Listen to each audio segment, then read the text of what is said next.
প্রিয় দর্শক, এখন এই মুহূর্তে দাঁড়িয়ে রয়েছি কুষ্টিয়ার কুমারখালী শিলাইদহ, যে কবি রবীন্দ্রনাথ ঠাকুরের যে বাড়ি, সেই বাড়িতে জানেন যে 25শে বৈশাখ, এই 25শে বৈশাখ উৎসব উপলক্ষে কবি রবীন্দ্রনাথ ঠাকুরের 164তম যে জন্মবার্ষিকী, সেই জন্মবার্ষিকী উপলক্ষে এখানে 3 দিন ব্যাপী নানা আনুষ্ঠানিকতার আয়োজন করা হয়েছে।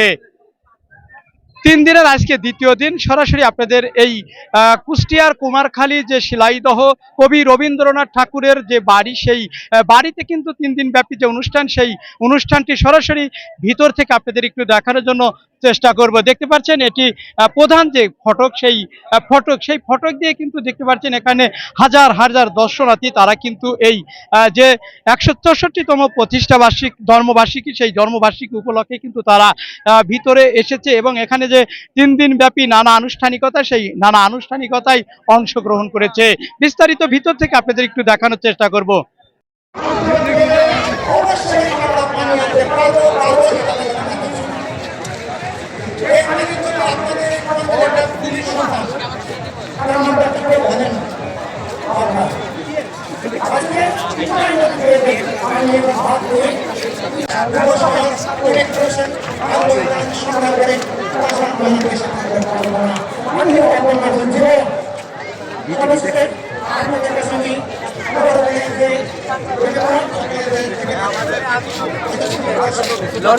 বলা দরকার ছিল আমাদের, কিন্তু হইল না।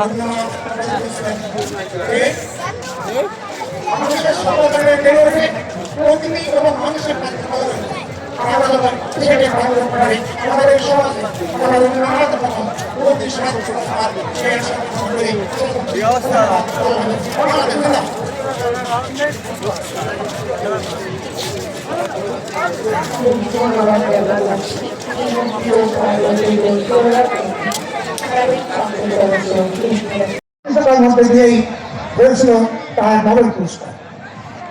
ভাইরা, আমরা আপনাদেরকে বেশি কিছু গান বললাম আমি জানি না। তিনি শুধু কবি ছিলেন না, সাহিত্যিক ছিলেন, নাট্যকার ছিলেন। তিনি বাংলা সাহিত্যকে অনেক সমৃদ্ধ করেন। তারই সময় আরেকটা হলো লালন ফকির। ওনার দুইজন বসে ভাবের আদান প্রদান করতেন। সেই সময় আমরা আজকে এই কুষ্টিয়াতে বাংলাদেশে একটা সমস্যায় পড়েছি। সেই সমস্যাটা কি হলো? রবীন্দ্রনাথ বলেছে প্রকৃতি আর মানুষের মিলনেই সভ্যতার সৃষ্টি হয়। আজকে আমাদের ফারাক্কা বাদ দিয়ে আজ আমাদের পানি শূন্য করে দিয়েছে। বড়াই বসে একসময় বই রাখতাম, সে বইটা আমার ব্র্যান্ড হয়ে যায়, আবার কাজ করেছে। আজকে যেটা গরম, কি জন্য গরম বলুন? ওই যে বালি থেকে লোহার চন্দ্রের দিকে এই দিকে, তাই পানি আমাদের সবচেয়ে বড় সমস্যা। পৃথিবীতে বহু দেশ সভ্যতা তৈরি করছে, তার মধ্যে গ্রিস সভ্যতা, এথেন্স সভ্যতা,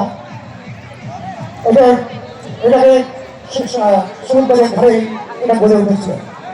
আমাদের এই ভারতবর্ষে পদ্মা, বড়াই, তারপরে যমুনা, জানি এই পৃথিবীতে অনেক দেশে অনেক সমাজে এমন কিছু মানুষ আবির্ভাব ঘটে, তার কার্যকলাপ, তার চিন্তা চেতনা এবং তার দর্শন সবিশ্বের মানুষকে উজ্জীবিত করে।